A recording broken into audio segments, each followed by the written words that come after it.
काल आपण 7th chapter wave optics हा सुरू केला होता. त्या याच्यात वेव्ह नेचर, त्याच्यानंतर ड्युअल नेचर. वेव्ह नेचरमध्ये आपण पाहिलं की न्यूटन्सने कार्टेशियन थिअरी दिली, त्याच्यात काही ड्रॉबॅक्स होते. मग हायजिन्सने थिअरी दिली, त्या हायजिन्समध्ये काही ड्रॉबॅक्स होते. मग मॅक्सवेल्सनी थिअरी दिली आणि प्लॅन्क्सने क्वांटम थिअरीमध्ये सांगितली ती दिली. तर ते पाहिलं होतं. त्याच्यानंतर ड्युअल नेचर ऑफ लाईट ते सुद्धा पाहिलं होतं. नंतर आपण पाहिलं होतं की नेचर ऑफ लाईट. त्याच्यात पाहिलं की रिफ्रॅक्टिव्ह इंडेक्स कलरवर डिपेंड राहत आहे वगैरे, हे सगळं आपण पाहिलं होतं. आज आपण पाहणार आहोत की या नेचर जे सोर्स ऑफ लाईट आहे ते दोन प्रकारचे असतात. एक प्रायमरी सोर्स ऑफ लाईट आणि दुसरं secondary source of light. Primary source of light म्हणजे ते सोर्स जे स्वतः लाईट इमिट करतात. The source which emit the light by itself, that sources is called as primary source. आता ही सोर्सेस जे आहे ते लाईट इमिट करतात. त्याचं कारण म्हणजे काही जे सोर्सेस आहेत त्यांचं टेम्परेचर खूप जास्त राहत आहे. Due to high temperature they emit the light. याचं एक्झाम्पल आहे the sun, the star, flame of any kind. त्याच्यानंतर जे काही सोर्सेस आहेत जे लाईट स्वतः इमिट करतात, that is due to the effect of current being pass through them. याचे एक्झाम्पल आहे की ट्यूबलाईट, टीव्ही. आपण जनरली नेहमी पाहतो ट्यूबलाईट आणि TV that emit the light because the effect of current being pass through them they emit the light. तिसरा जो आहे प्रायमरी सोर्सचं एक्झाम्पल ते आहे की केमिकल ऑर न्यूक्लिअर रिॲक्शन. याचं एक्झाम्पल आहे fire crackers, nuclear energy generator, हे त्याचे एक्झाम्पल आहे. नंतर दुसरा जो सोर्स ऑफ लाईट आहे तो आहे secondary source of light. Secondary source of light does not emit the light by itself. It uses the light of other things or other objects. Sometimes they get reflected or sometimes it gets scattered. तर असे sources जे स्वतः light emit करत नाही, ते त्याचं दुसऱ्या ऑब्जेक्टकडून जे लाईट राहत आहे ते त्याच्यावर इन्सिडेंट झालं तर ते रिफ्लेक्ट होत आहे किंवा स्कॅटर्ड होत आहे. तर हे एक्झाम्पल आहे. हे जे सोर्स आहे त्या सोर्सेसला म्हणतात सेकंडरी सोर्स. याचं जे एक्झाम्पल आहे ते आहे the moon, the planet, object like human, animals, plant and etcetera. तर या प्रकारे आपण दोन सोर्सेस पाहिले, प्रायमरी सोर्स आणि सेकंडरी सोर्स. आता वेव्ह फ्रंट या याच्यात एक सोर्स घेतला. हा सोर्स लाईट एमिट करत आहे. In 3 dimensional, when this source is kept, it emit all the waves from it in all the possible direction. 3 dimensional जर घेतला तर ते सोर्स जो आहे तो सगळ्या डायरेक्शननी वेव्ह एमिट करत आहे आणि या प्रकारे ते वेव्ह समोर जात आहे. या ते स्पेरिकल म्हणजे ते स्पेरिकल टाईपचं होईल. त्याचं जर आपण क्रॉस सेक्शन घेतला तर क्रॉस सेक्शन म्हणजे तो सर्कल होईल. तर या याच्यात आपण ते क्रॉस सेक्शन घेतो. त्या क्रॉस सेक्शनमध्ये इथं हा सोर्स आहे पॉईंट ओवर आणि हा एमिट करत आहे लाईट वेव्स. ते समोर जात आहे. टाईम टी मध्ये जर या लाईट वेव्हची स्पीड आपण घेतली सी, तर टाईम टी मध्ये प्रत्येक वेव्ह जे आहे ते इक्वल डिस्टन्स ट्रॅव्हल करणार आणि ते राहणार that is equal to C T. आता याच्या सगळे वेव्स सारख्या फेसमध्ये निघाले, सारखं अंतर कव्हर केलेलं आहे त्यांनी.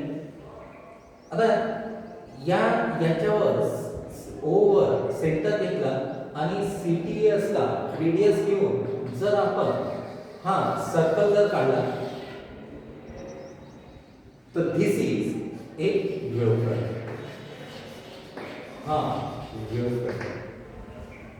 वेव्हफ्रंट ची डेफिनेशन आहे, it is the locus of all the points of the medium to which the waves reaches simultaneously are in the same phase, and this surface is called as wavefront. ठीक है, तो wavefront ची definition है, locus of all the points of the medium to which the wave reaches simultaneously are in the same phase, or these surface the points vibrate with the same phase. This surface is called as wavefront. तर हे या प्रकारे हा वेव्हफ्रंट तयार होतो.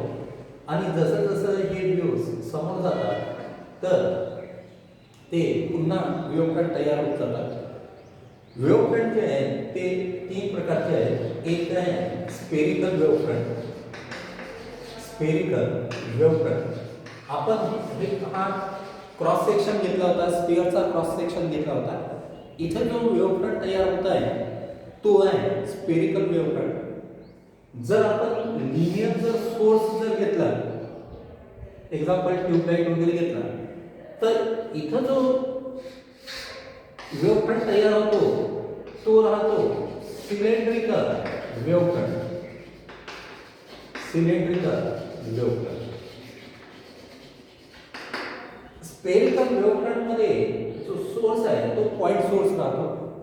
Bulb वगैरे आपण जर घेतला, जुने जे बल्ब राहतात ते, तर किंवा कॅन्डल वगैरे घेतली, तर इथे जो सोर्स तयार होत आहे तो स्पेरिकल वेव्हफ्रंट तयार होतो.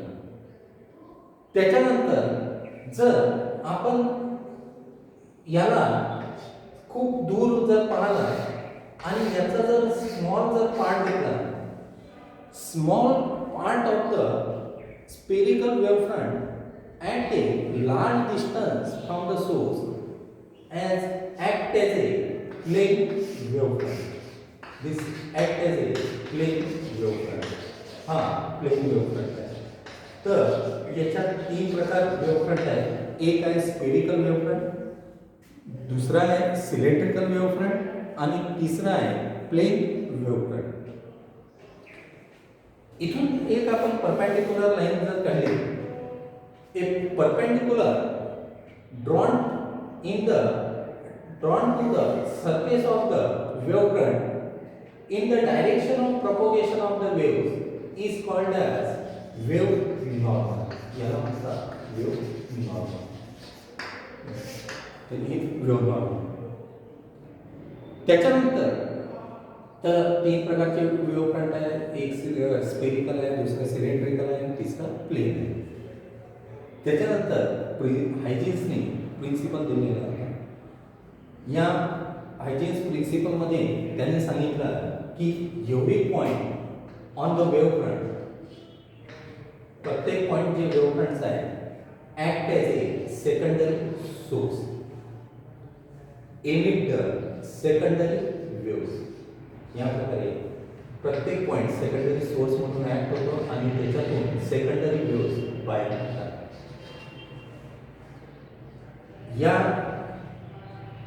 याला they move in the forward direction. Backward direction जे आहे ते वेव्स हे इफेक्टिव्ह राहत नाही.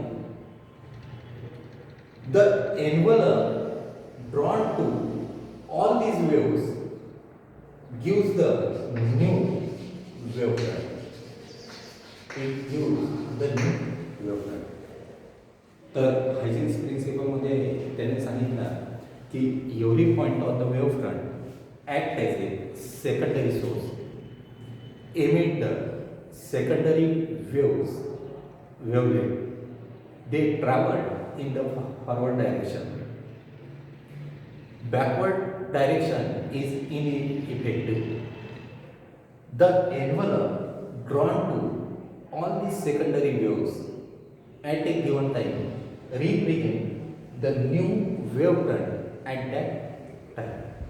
This principle is called as Huygens principle.